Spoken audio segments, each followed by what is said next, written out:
Jeudi 2 juin, Fidelidade, leader sur le marché de l'assurance au Portugal, a célébré ses 25 ans en France à l'ambassade du Portugal à Paris, avec la présence de l'ambassadeur du Portugal en France, Jorge Torres Pereira, du président directeur général du groupe Fidelidade, Rogério Campos Henriques, du directeur général de Fidelidade France, Francisco Braz de Oliveira, de courtiers, réassureurs, clients, représentants de la Caixa Générale de Depósitos et du groupe Fosun, qui est devenu actionnaire majoritaire de Fidelidade en 2014.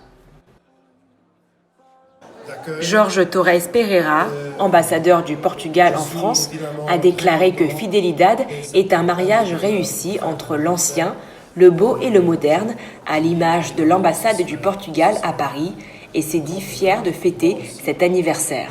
Selon Rogério Campos Henriques, président directeur général du groupe Fidelidade, la célébration des 25 ans d'une compagnie portugaise en France, dont le marché est 20 fois plus important que le marché de l'assurance au Portugal, est une source de fierté qui illustre comment le groupe a réussi à accompagner la diaspora portugaise en France, ses affaires et ses entreprises, et parallèlement à faire évoluer et grandir ce marché en plus de leur marché d'origine. Il a déclaré qu'avec 35% du volume total des primes provenant d'unités commerciales internationales, pour la première fois de son histoire, Fidelidade a dépassé en 2021 la barrière du milliard d'euros de primes générées en dehors du Portugal.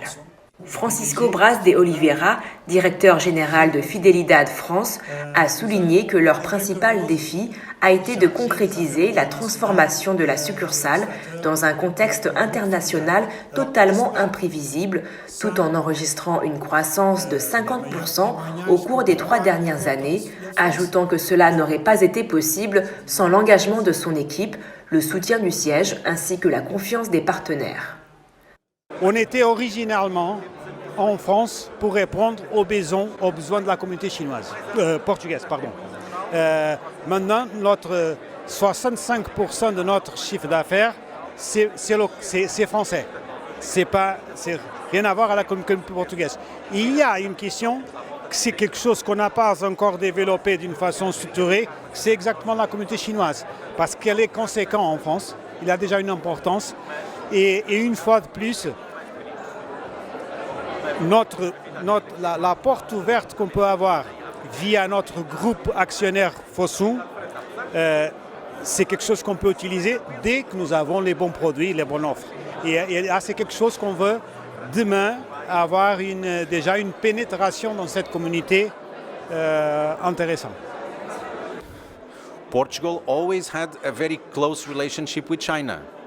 We have a common history with Macau, for example, is actually an excellent illustration of this cooperation, of this ability to be together and to develop something together. I think more recently, and I would say after 2010 and after the financial crisis of Portugal, we were under a state aid program by the European Union.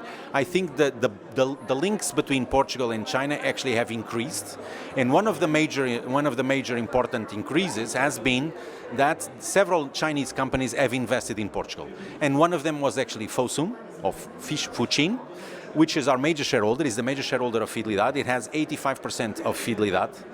That again showed the ability of the two countries and of the two societies to work together with a common goal.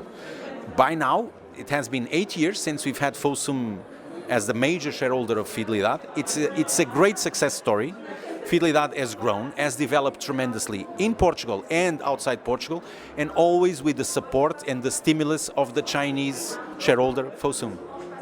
J'étais ambassadeur en Chine avant de venir ici et que j'ai connu aussi, disons, l'étape de l'intérêt du groupe Fosun en Fidelidade.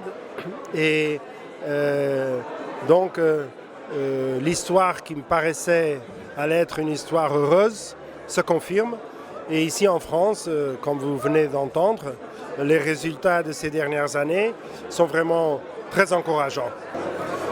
Je crois que le secret des bonnes relations entre le Portugal et la Chine, c'est que après 500 ans, les Chinois sont devenus un peu plus portugais et les Portugais sont devenus un peu plus chinois. au sens que nous, on a maintenant aussi l'idée du temps long. Et je crois que la Chine a aussi mieux compris la notion de réaction de court terme que nous devons avoir vis-à-vis de nos opinions publiques notamment. Et je crois que quand on pense dans le long terme, je ne vois que la continuation de cette histoire vraiment remarquable des relations entre nos deux pays. Reportage par Mandarin TV.